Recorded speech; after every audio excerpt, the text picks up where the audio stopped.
Welcome back to Q-Dads. I'm Steve, and episode 3 of Monarch absolutely delivers, and we even predicted the 1954 Godzilla appearance in our episode 1 and 2 breakdown. Not only are we treated to a full-scale Godzilla this week, but we're also given a brand new Titan at the end of the episode. The episode, titled Secrets and Lies, starts where we left off the previous episode, as Lee convinces Kate and the others to escape the Monarch-controlled retirement home in search for Kate's dad, Hiroshi. Here, Lee drives the car to escape the facility in a wonderful scene, and two great details worth mentioning are the fact the car is keyless, and also the fact he puts his seatbelt on after he almost crashes, highlighting the difference in eras and health and safety concerns. We then get a smooth transition to 1954 as Lee, Keiko and Bill persuade the General that they need £150 of uranium to lure Godzilla out. Now, at this point in the show, I question when Monarch was founded, as they introduced the General to Monarch, but then in the next scene on a boat, Lee mentions it was formed in the late 40s. So who started Monarch? Was it our group or someone else? And yes, this could be a throwaway comment, but something tells me we'll be seeing the true founder of Monarch in this series.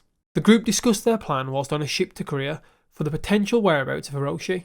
It was fun to see here the concern of plastics in the ocean, yet still dumping evidence into the ocean.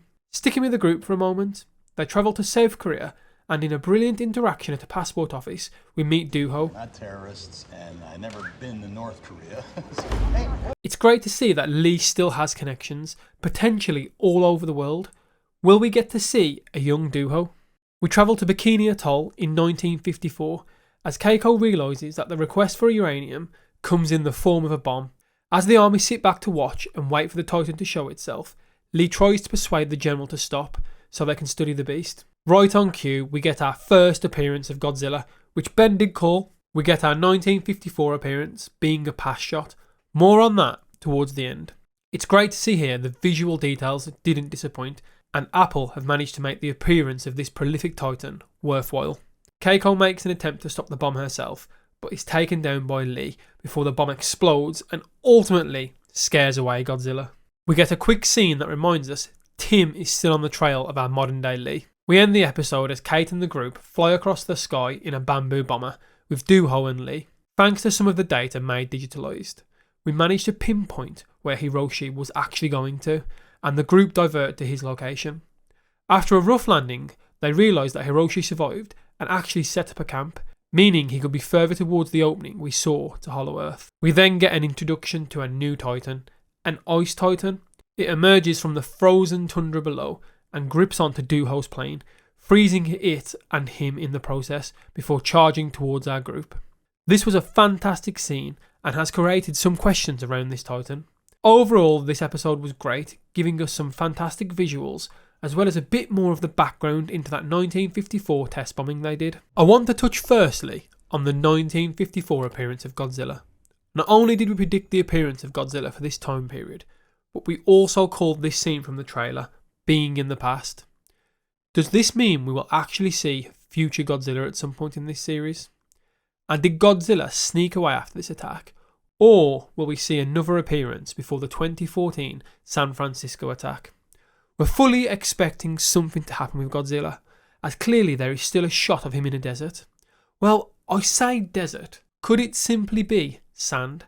As he was on the beach essentially when he was bombed. And if we look back to the King of Monsters film, Dr. Sewazoa blew himself up to help Godzilla heal. So could this bomb be doing something similar, with Godzilla absorbing the radiation and then taking a nap? I think the clip in the desert is actually going to be Godzilla reawaking at some point, because Monarch accidentally awoken another Titan. Just off the back of this, two things. Firstly, Dr. Sewazoa was mentioned in this episode, so I think we might actually get some shots of a young version, or maybe Ken Watanabe himself will be making an appearance.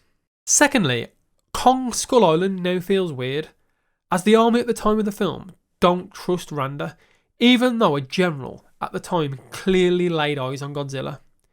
Is this a continuity error, or are there reasons they're after Randa's files? Is it because a lot of Monarch research was locked away by him after Keiko's supposed death? Now I want to talk about this new beast for a moment. The design of it is similar to Godzilla, as it seemed to have these armoured plates across its body. Not only that, but it has the ability to freeze things. Does this coincide with Godzilla's atomic breath? Or does this mean we'll get some form of blast from this Titan, acting like liquid nitrogen and freezing everything it touches? As it almost seemed to me, it was more like it was removing the heat from the surrounding area, almost like it was inhaling the heat. Could this Titan not actually feed on radiation, but pure heat, hence attacking the planes, as their engines would be hot? Or was it simply just the noise of the plane? Also, can it teleport, like a young Bill Randa alluded to? I don't think that comment was a throwaway one, and there has to be something more to it. It would also explain how the Lawton ended up in the middle of the Philippines, if some other Titan can teleport. This does seem far-fetched though, even for the Monsterverse. Now on to things being far-fetched. There are a few times in this episode where Lee was told he was really old. Is this just a throwaway line, or did the team discover something that slows down aging? It seems unlikely, but they did mention it a lot. I think my bigger question around Lee Shaw is, where was his character when Bill went to Skull Island? As surely Bill would want him there. Although, towards the end of the episode, when the team agree to only tell Lee certain things so he won't get into trouble for withholding information, maybe this eventually leads to a rift in their friendship. I'm thinking Lee wants to find Hiroshi, though, as he thinks there's something more to Randa's files from Skull Island. So let us know your thoughts on the episode. Do you think this new Titan is still juvenile, as it looked rather small? Do you think Lee knows a hell of a lot more than he's letting on to? And finally, with our Godzilla count at 2, do you think we'll be seeing him again in the next episode? Continuing on from last week, our weekly cast will be dropping again this week, so tune in as we break down some of these questions a little more.